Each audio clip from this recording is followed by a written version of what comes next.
Chairman সাহেব। হ্যাঁ member সাহেব বলেন। ঘটনা হলো এলাকার লোকজন তো কানাঘুষা করতেছে। কানাঘুষা করে?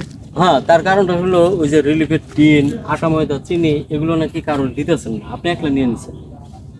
কি বলেন? হ্যাঁ, এই এই গছ নাকি তোরা? চেয়ারম্যান সাহেব, সারা গ্রামের মানুষ খালি কইতাছে গত বছর যে রিলিফের যত টিন আছিল সবগুলো নিয়ে আপনি একাই দল করে বসছেন। আমাকেও বলছি গত বছরের যত রিলিফের চিনি ছিল সবগুলো আপনি নিয়ে নিছেন। হ্যাঁ, এই চেয়ারম্যান সাহেব, আমিও শুনছি এলাকায় আলোচনা চলতেছে আপনার নামে, আপনি নাকি আটা ময়দা সব নিয়ে নিছেন, পাবলিককে দিতেছেন না। এই সামনে নির্বাচন আছে তাই না?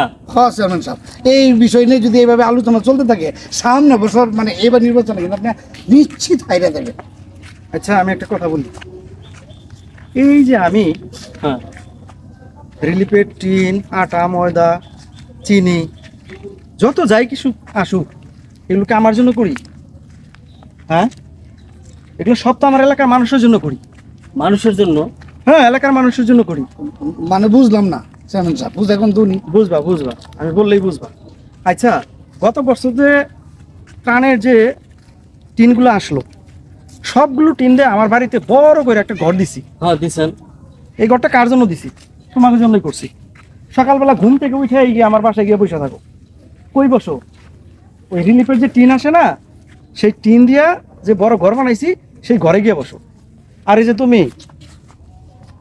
কইছো সকালবেলা গিয়া আমার ঘরে গিয়ে বইসা যে সকালে নাস্তাটা করো, আটা দিয়ে যে রুটিগুলো বানাই সেই আটা দিয়ে তোমরা নাস্তা করো।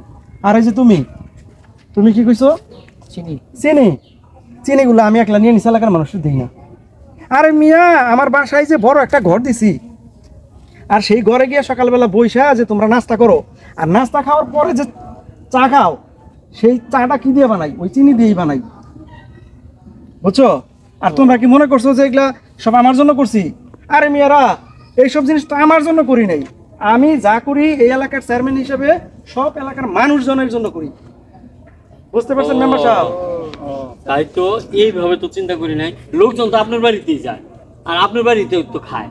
সেটাই, মানুষজন আমার নিয়ে যতই কানাঘোষা করুক, আমি কিন্তু যা করি সব এলাকার মানুষের জন্য করি।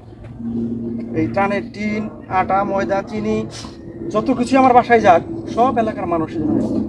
ঠিক আছে মেম্বার সাহেব, আজকের পর থেকে এলাকার মানুষজন আমাকে নিয়ে যদি কিছু বলে আপনারা মানুষজনকে বুঝাইবেন যে চেয়ারম্যান সাহেব যা করে সব তো আমাদের জন্যই করে। আমাদের জন্য, আপনার জন্য করে। এখন আর বুঝাইতে হইব না, বুঝতে পারছি। এখন থেকে যদি কেউ উল্টা পাল্টা কয় চেয়ারম্যান সাহেব, সব আমরা বাঙ্গাই করে দেবো। চেয়ারম্যান সাহেব যা করে আমাদের জন্যই করে, আপনাদের জন্য করে। মেম্বার সাহেব বুঝার আর কিছু বাকি রয়েছে? না, একদম ক্লিয়ার। এই ক্লিয়ার না? একদম ক্লিয়ার। তোমরা বুঝছো? বুঝতে পারছি। তাহলে আজকের পর থেকে এলাকায় যেন আমার নিয়ে আর কোনো কানাঘোষা না করে। না, করবে না। চেয়ারম্যান সাহেব জিন্দাবাদ, চেয়ারম্যান সাহেব জিন্দাবাদ। চেয়ারম্যান সাহেব এলাকার মানুষকে বুঝাও, এলাকার মানুষকে বুঝাও, ঠিক আছে?